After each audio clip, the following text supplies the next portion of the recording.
Nagbigay ang Dubai ng hindi inaasahang dagok sa Iran.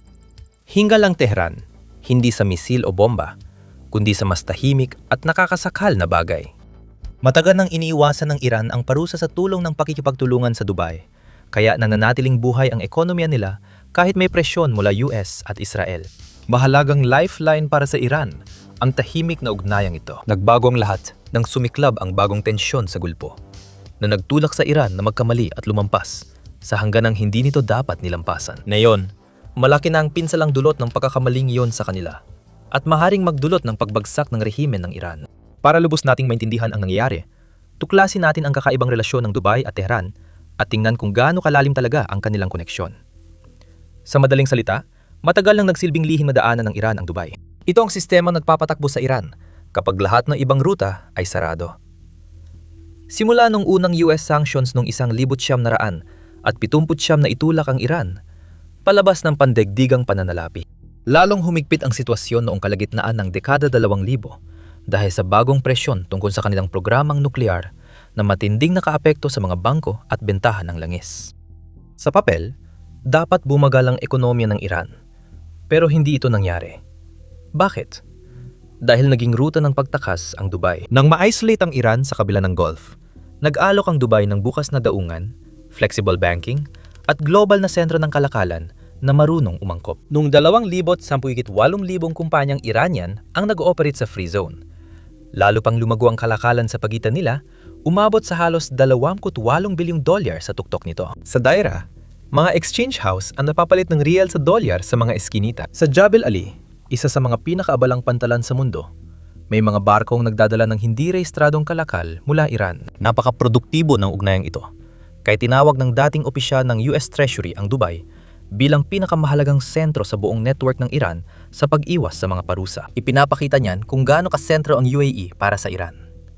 Isipin mo kung paano ito ginagawa sa araw-araw, sa konkretong paraan. Ang mga oil tanker ng Shadow Fleet ng Iran ay nakaangkla sa laot sa pandaigdigang katubigan at nililipat ng crew ang kargamento sa gabi sa mga barkong may mas malinis na papeles. Ang mga bagong papeles na ito ay nagsasabing ang langis ay galing sa isang neutral na pinagmulan.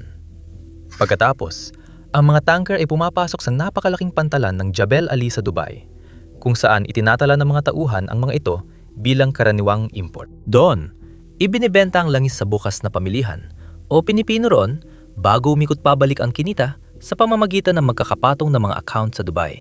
Kasabay nito, dumadaan din ang mga smuggled electronics, piyesa ng sasakyan at kagamitang medical sa kabilang direksyon. Maaring markahan ang padala ng piyesa ng sasakyan para sa pablika sa UAE, pero palihim na isinasakay sa truck patawid ng hangganan matapos idokumento na mabilis itong naibenta. Ang muling pag-export mula Dubai ang nagpapatuloy sa operasyon ng pablika ng Iran nang matigil ang opisyal na ruta. Nakaasang buong sistema sa lapit, bilis at sa isang lungsod na umunlad bilang tagapamagitan ng rehiyon ng Gulpo. Hindi lang sa mga ipinuslit na kalakal, umiikot ang ugnayan ng dalawang bansa. Ang nagpapatatag rito ay ang network ng mga taong nakaugat mismo sa Dubai. Nanirahan ng mga pamilyang Iranian, bumili ng ari-arian, nagbukas ng tindahan, nagpatakbo ng kumpanya ng pagpapadala, at in-enroll ang mga anak sa lokal na paaralan. Pagsapit ng dekada 90 at 2000, tinatayang nasa pagitan ng 100 at 50,000 hanggang 300,000 ang bilang ng komunidad ng mga Iranian sa Dubai, na matatag na nakapwesto sa kalakalan ng ginto, tela, konstruksyon at kalakalang pandagat. Bawat sahot, bawat kasunduan sa negosyo, bawat bayad sa paaralan ay bahagi ng daloy ng pera na bumabalik sa Iran sa pamamagitan ng mga padalang pera. Hindi ito isang lihim na daluyan na nakatago sa mga eskinita. Parte na ito ng ekonomiya ng lungsod, malinaw na nakikita. Hindi Iran ang nakaimbento ng mekanismong ito, pero ito ang nagpakadalubhasa rito at ginawa ang Dubai na isa sa mga pinakamabisang panlabas na sandigan sa rehiyon. Talagang nagiging epektibo lang ang mga parusa kapag napuputol ang daloy ng pera at kalakal. Kapag nananatiling bukas ang mga daan ng iyon, hindi kailanman lubusang nararamdaman ang presyon. Kung wala ang Dubai, mas mabilis at mas matinding tatama sana ang presyon sa Iran. Magkakagulo agad at di tatagal ang mga pabrikan ng ilang taon. Bumabagal sana ang operasyon ng mga iyon sa loob lang ng ilang linggo. Tapos, tuluyang titigil kapag naubos na ang mga piyesa. Ganon din kabilis mararamdaman ito sa mga ospital, na unti-unting naubos ang mga gamit at napipilitang mag-improvise ang mga doktor kapag nawala na ang mahalagang supply. At lampas pa sa mga hangganan ng Iran, kakalat din sana ang epekto nito. Higpit sana ang daloy ng pondo para sa Hezbollah, Houthis at mga milisya sa Iraq na maglilimita sana sa lakas ng Tehran. Pero hindi ito nangyari dahil nanatiling bukas ang Dubai. Sa halip na magsara, patuloy na gumalaw ang sistema. Patuloy na dumaloy ang pera sa mga alternatibong daan. Patuloy na nakahanap ng ruta ang kalakalan at nanatiling bahagyang buhay ang ekonomiya sa kabila ng panganib na bumagsak. Taon-taon, 16, 28 bilyong dolyar ng kalakalang nasa ilalim ng parusa at anim. 7 bilyong dolyar mula sa non-oil export ang dumadaan sa mga network na ito. Hindi ito perpekto. May mga nabigong kasunduan, mataas na panganib at walang kasiguraduhan. Pero hindi kailangang perpekto, sapat lang. At naging sapat ito. Sapat para mapanatiling tumatakbo ang mga pabrika kahit kaunti lang. Sapat para may supply ang mga ospital kahit sa pinaka-basic na antas lang. Sapat para mapunduhan ang mga kaalyado at manatili ang impluensya. Sa sistemang laging may pressure, yung kaunting agwat ang nadala ng malaking pagbabago. Sa kabila ng mahigpit na parusa, hindi binawasan ng Dubai ang pressure. Binigyan lang nito ng Iran ng konting espasyo para makahinga. At sa ganung sitwasyon, mahalaga ang pagitan ng nakakahinga at nasasakal. Pagdating ng 2026, nagbago ang lahat. Ang digmaan ng Estados Unidos, Israel at Iran ay lumawak sa Gulpo. Laking gulat ng marami ng atakihin ng Iran ang UAE na hindi pangkaraniwang target. Tahimik na tumulong ang bansang ito sa ekonomiya ng Iran sa loob ng maraming taon.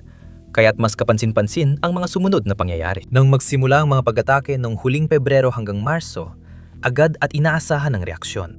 Biglang umatras ang mga mamumuhunan, bumagsak ang merkado, at nagsimulang humina ang kumpiyansa. Nabawasan na mahigit 100 at 20 bilyong dolyar ang halaga ng stock market sa UAE at bumagsak ng halos 16% ang pangunahing index ng Dubai sa loob ng ilang linggo. Habang lumalaki ang pagkalugi, kumalat ang epekto sa labas ng merkado. Bumagal ang bentahan ng ari-arian at nabakante ang trading floor sa bawat alerto. Nabago ang dating matatag at kalmadong ritmo ng Dubai. Napalitan ng kawalang katiyakan ang katatagan at kumupas ang imahe nito bilang ligtas na kanlungan. Sa pagbabagong ito, may malaking pagkakamali sa kalkulasyon. Pinalala ng Iran ang sigalot at tinarget pa ang mismong sistemang tumutulong dito para makaraos. Hindi ito simbolikong babala, kundi matinding pag-atake. Sa simula pa lang, UAE na ang pinakaapektado. Ayon sa mga ulat, nasalo nito ang humigit kumulang 60, 3% ng unang pag-atake na nagsimula noong Pebrero 28. Nakakabaliw ang estadistikang ito, lalo na kung isipin ang dami ng karibal ng Iran sa reyon. Sa loob ng 2 linggo, mahigit 450 balistikong misil at halos 2,000 drone ang inilunsad. Lahat nakatutok sa mahahalagang infrastruktura ng UAE. Naging target ang mga paliparan, daungan, oil terminal at mga sistema ng enerhiya. Kaya sabay-sabay naranasan ng matinding presyon sa bawat sektor. Nang nagsimula ang mga pag-atake, naging aktuwal ang pagkaantala. May ilang depensang tumagal pero hindi lahat. Naantala ang mga operasyon ng pagkakarga sa Fujairah na nagdulot ng pagkaantala sa mahalagang daloy ng enerhiya. Nagsimulang bumagal ang operasyon sa Jebel Ali na nakaapekto sa kalakalan. Dahil sa mas mataas na panganib sa impapawid, maraming business flights ang nakansela na nagdulot ng higit pang kawalang tatag. At habang nagsusunod-sunod ang mga abalang ito, unti-unting nabasag sa harap ng lahat ang imahe ng Dubai bilang isang hindi matitinag na pandaigdigang sentro. Gaano man kasama ang lahat ng ito, hindi dito nagtapos ang kwento. Dahil bukod sa infrastruktura at mga numero, may naging kabayarang pantao rin. Hindi bababa sa 12 sibilyan ang patay. Nasa 100 at 90 ang sugatan at nagkaroon din ng mga kaswalti sa militar. Kapag may namamatay, nababago ang sitwasyon. Hindi na lang ito tungkol sa ekonomiya o estratehiya, kundi pati seguridad, tiwala at kaligtasan ng lugar. Kapag nawala ang pakiramdam ng kaligtasan, gumagalaw na rin ang lahat. Ang pagtataksil ang nagbago ng mga pangyayari. Tinuring ng Iran ang Dubai bilang kasosyong laging bukas para sa kanila. Kahit mahirap ang sitwasyon, akala ng Tehran na mas tatagal ang negosyo kaysa politika. Pero nang mangyari ang mga pag-atake, nabago lahat ng inaasahan nila. Lumampas ng Iran sa hangganang hindi nito dapat nilalampasan sa ugnayan nito sa UAE. Sa madaling salita, sinunog ng Iran ang nag-iisang tulay na kailangan pa nilang tawirin. At nagpasyang UAE na parusahan sila ng lubusan dahil dito. Mas mabilis nagsara ng mga opsyon ng ganitong pagsira ng Iran sa sarili kaysa sa anumang parusa ng kanluran. Kahit agresibo ang mga hakbang, nanatiling mahinahon ang paninindigan ng UAE. Habang nagpaputok ang Iran ng daan-daang misil at drone sa kapitbahay nila bilang agresyon, hindi gumanti ng militar ang UAE. Nakasentro ito sa pagpapalakas ng depensa at pagpapatibay ng ugnayang ekonomiya sa mga kaalyado. Ipinapakita ng pagkakaibang ito ang papel ng Iran bilang agresor sa reyon, na pinipili ang komprontasyon kaysa diplomasya, habang ang UAE ay naghahangad ng katatagan at seguridad sa mapayapang paraan. Kaya ano ang ginawa ng UAE sa halip na gumanti? Aba, ginawa lang nila ang matagal na nilang ginagawa. Bumalik sila sa mga talaan ng pananalapi. Ang sumunod ay isang matinding pagpapakita ng lakas sa ekonomiya. Tahimik itong nagsimula nung unang bahagi ng Marso. Pero nang magsimula ito, hindi na ito tumigil. May ulat na bilyon-bilyong aryarya ng Iran ang niyayelo sa mga bangko sa UAE.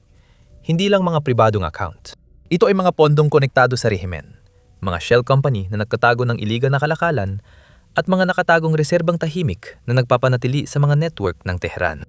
Nang malok ang mga account, hindi lang perang naipit, parang nawala rin ang hangin. Mabilis din kumalat ang pressure at hindi lang sa isang lugar naramdaman. Sabay-sabay kumilos ang mga autoridad sa iba't ibang larangan, kaya lumitaw na koordinado at sinadya ang kanilang tugon. Ang mga exchange house na matagal na nag-ooperate ay biglang isinailalim sa matinding pagsisiyasat. Hindi ito mga maliliit na manlalaro. Sila ang mga daanan na tahimik na nagko-convert ng mga lihim na bentahan ng langis papunta sa totoong magagamit na pera. Pagkatapos ay dumating ang mga raid.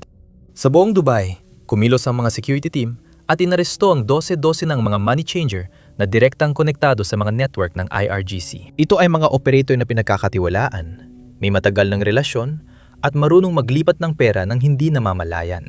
Hindi basta-basta ang pagtanggal sa kanila. Ito ay eksakto at planado. Nang mawala sila, hindi lang bumagal, kundi nasira ang sistema.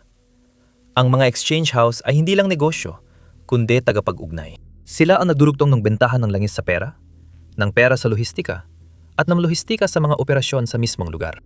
Kapag tinanggal mo sila, humihina ang kadena, naantala ang pera at bayad, at nasisira ang mga kasunduan. Mabilis kumalat ang epekto, lalo na kung ang pondo ay para sa armas, mandirigma, at operasyon sa labas. Kasabay nito, tumindi ang paghihigpit sa negosyo. Tingnan mo ito. Sa isang malawakang hakbang, iniulat na sinimula ng United Arab Emirates ang pagkansela ng mga permit sa paninirahan at visa ng mga Iranian na kasalukuyan nasa labas ng bansa. Kabilang na ang mga may mataas na halaga ng Golden Visa na may negosyo at ari-arian na investments. Kasabay nito, nahaharap sa pagsasara ang mga institusyong konektado sa Iran sa Dubai. Isinara na ang mga paaralan at tumigil na rin ang operasyon ng mga Iranian na ospital. Ang presensya ng konsulado ng Tehran ay ibinaba sa pinakamababang antas. Ang mga opisina na konektado sa mga network na iyon ay sinara, kadalasan ng walang abiso. Ang mga kumpanyang matagal na nag-operate ay bigla na lang nalamang hindi na sila pinapayagang mag-operate. Binawi ang mga visa, pati mga pangmatagalang Golden Visa na nagbigay kaginhawaan. Nabigyan ng kalayaang manirahan at magnegosyo ang mga Iranian. Huminto ang renewal, kaya may na-stranded sa labas ng bansa at ang iba ay nagmadaling mag-adjust. Nawalan ng tawa ang mga institusyon habang humigpit ang restriksyon at bumagal ang gawain. Dito nagsimulang magkaugnay ang lahat. Bawat hakbang ay hindi lang nagdagdag ng presyon, lalo pa itong pinarami. Ang mga na-freeze na asset ay nangangahulugang pwedeng gumalaw ang pera. Ang mga nagsarang money changer ay nagdulot ng pagkaantala sa pagpapalit ng pera. Ang mga nagsarang kumpanya ay nagresulta sa mas kaunting ruta para sa kalakalan. Ang paghigpit ng visa ay nagdulot ng kakulangan ng tao sa pagpapatakbo ng sistema. At kapag sabay-sabay nangyari ang lahat ng iyon, may ibang puwersang nanghihibabaw. Kawalang katiyakan. Pati bukas na bahagi ng sistema, hindi na rin matatag. Ang mga kumpanyang magpatuloy ay ngayon ay madalas inspeksyonin, mas matagal ang audit, mas mahal ang insurance, at may pagkaantala sa bawat hakbang. Mas naging mahal ang bawat kargamento at mas tumagal ang bawat transaksyon. Habang lumilipas ang panahon, dumarami ang mga abala. Siya nga pala, kung nag-enjoy kang panurin na unti-unting napuputol ang lifeline ng Iran habang nangyayari ito, pindutin mo ng like button at mag-subscribe dahil ang mga pinakamagagandang bahagi ay paparating pa lang. Balik tayo sa usapan.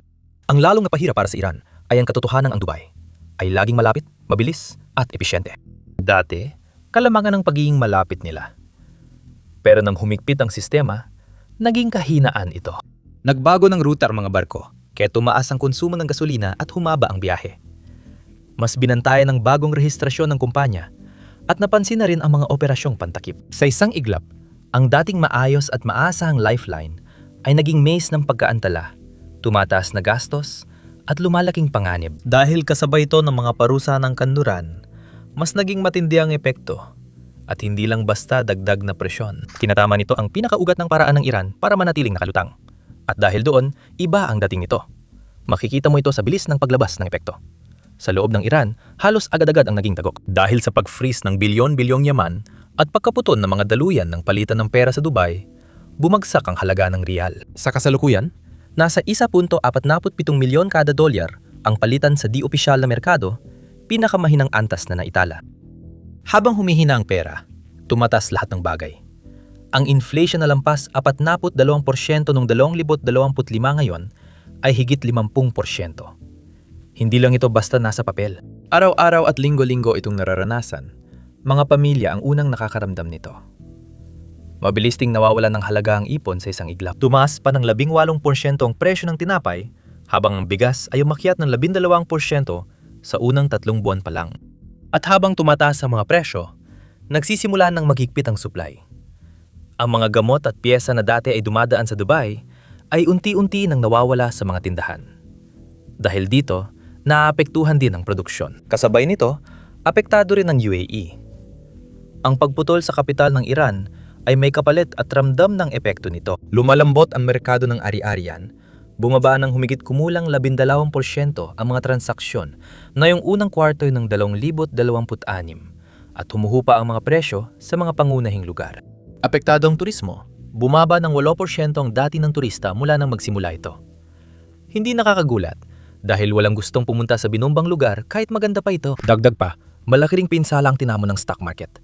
Bilyon-bilyong halaga ang nawala at bumagsak ng 16% ang pangunahing index ng Dubai. Kaya hindi lang isang panig ang nakararanas ng presyon, pero ang pagkakaiba ay nasa tugon.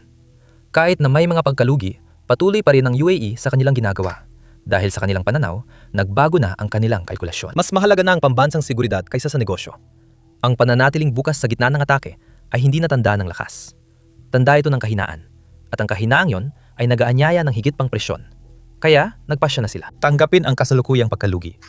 Protektahan ang sistema at isara ang dating bukas na pinto. Pero paano nga ba napunta rito ang Iran? Iyan ang mahalagang tanong dahil hindi ito basta nangyari. Ang pag-atake sa UAE ay bahagi ng mas malawak na isyung matagal nang nabubuo. Kung susuriin ang pattern, magkakaroon ito ng saysay. Ang UAE ay lalong napapalapit sa Estados Unidos sa militar at ekonomiya. Kasabay nito, nabuo ang tahimik at malinaw na ugnayan sa Israel. Hindi ito agad nangyari, pero sa pananaw ng Tehran, nagsimulang magdugtong-dugtong ang lahat. Sa paglipas ng panahon, hindi na mukhang simpleng kasosyo sa kalakalan ng Dubai at nagsimulang magmuhang iba na talaga. Nagsimula itong magmuhang nakikiisa sa pinakamalalaking karibal ng Iran. Nang kumalat ang pananaw na iyon, nagbago ang relasyon. Hindi na neutral para sa Iran ang UAE, kundi bahagi na ng mas malaking sistemang kumakalaban dito. Para sa Tehran, naging sentro ng impluwensya ng Amerika ang Emirates sa Golpo, lalo na sa intelihensya, lohistika at pananalapi. Lalong pinatitibay ito ng bawat kasunduan sa depensa kasama ang Amerika. Lalo pang lumalakas ito sa bawat pagsasanay sa mga kanduraning kaalyado at koordinasyon sa Israel. Kaya para sa Iran, hindi ito basta ginawa, kundi pinagpanuhan.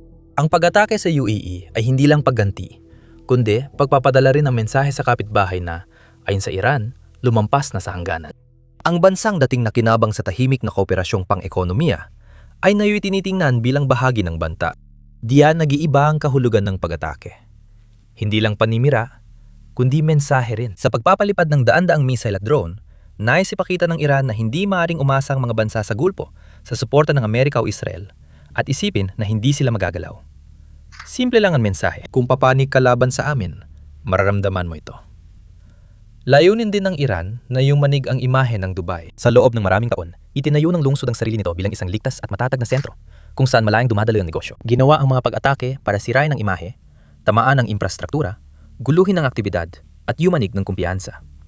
Nag-aalinlangan ng mamumuhunan, umaaksyon ang merkado at nawawala ang pakiramdam ng kaligtasan. Hindi lang ito aksyong militar, kundi ekonomikong presyon din na ibang paraan ang gamit.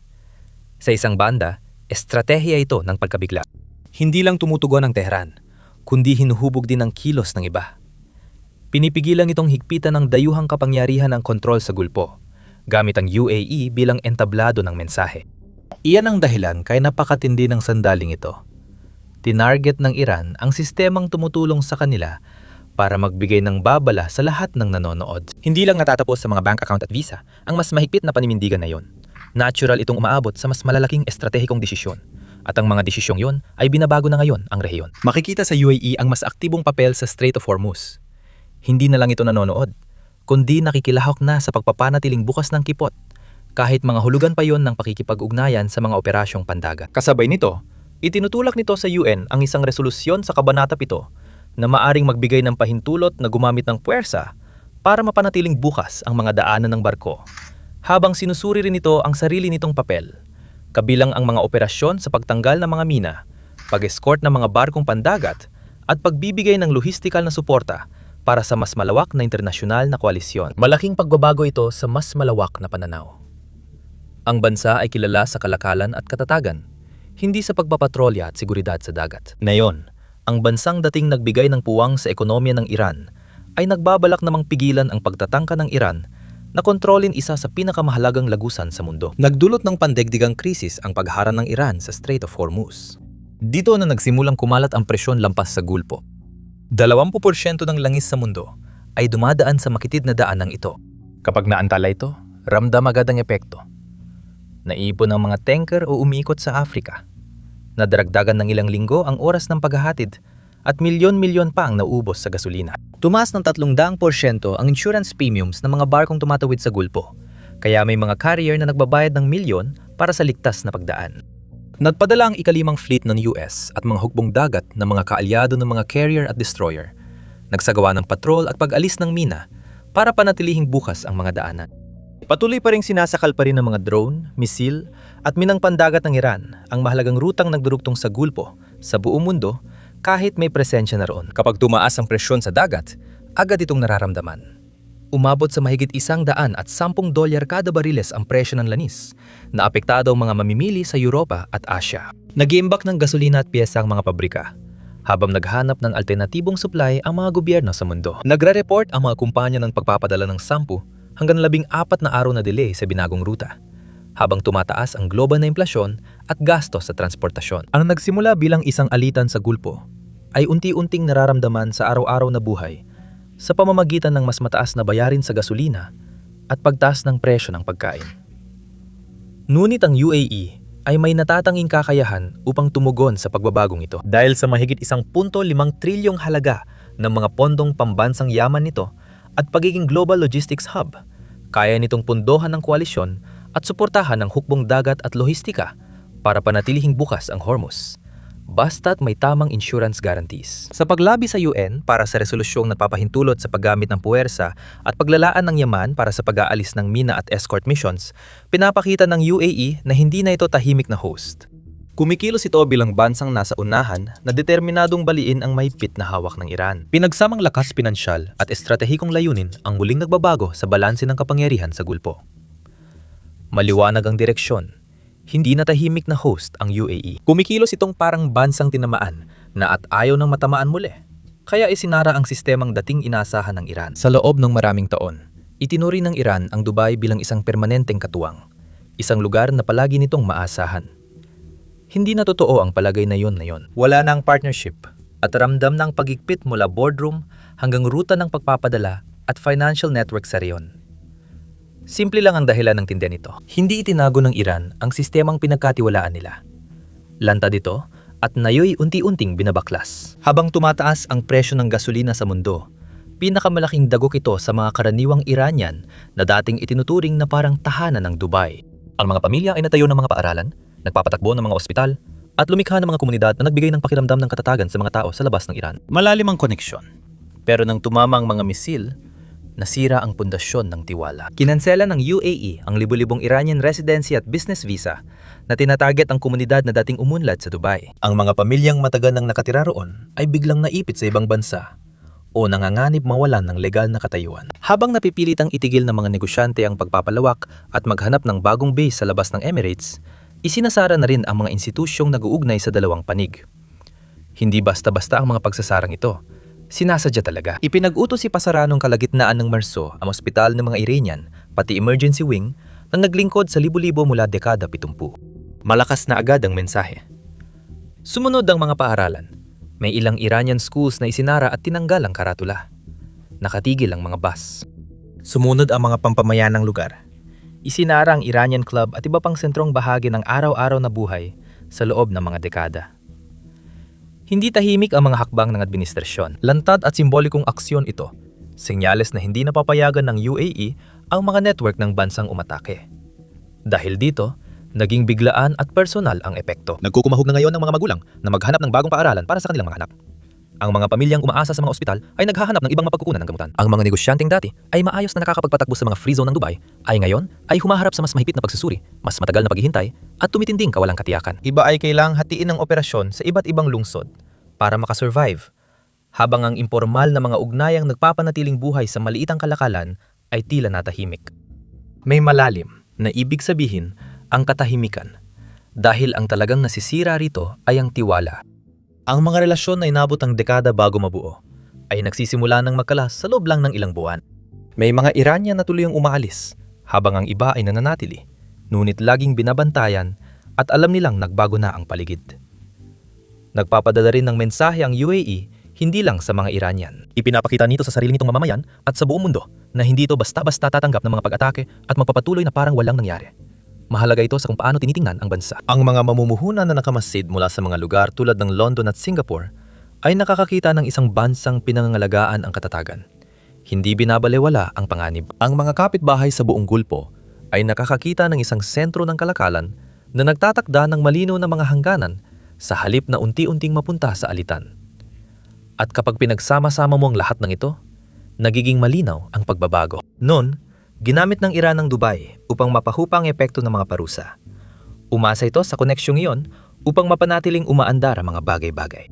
Ngayon, napuputol na ang koneksyon at ang pagkakahiwal ay hindi lang sa na-freeze na account o saradong opisina makikita.